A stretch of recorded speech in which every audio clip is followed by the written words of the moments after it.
అందరికీ నమస్తే అండి. రక్షాబంధనం గురించి మాట్లాడుకుందాం. రక్షాబంధనం అనేది కేవలం అన్నా చెల్లెళ్ళు, అక్కా తమ్ముళ్ళ మధ్య మాత్రమే కాదండి.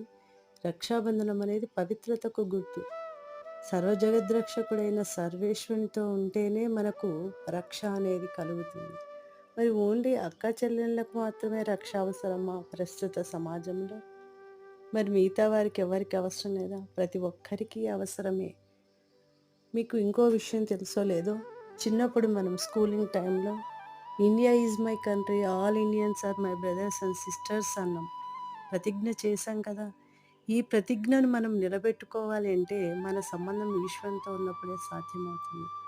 అంటే ఏంటి? ఈ విశ్వమంతా ప్రతి ఒక్కరికి సోదరులు ఉంటారు. అందుకే సోదరీ సౌభాతృత్వంతో నిండి ఉంది మన భారతదేశం. మరి మన ఆలోచనలు, దృష్టి ఎలా ఉన్నాయి?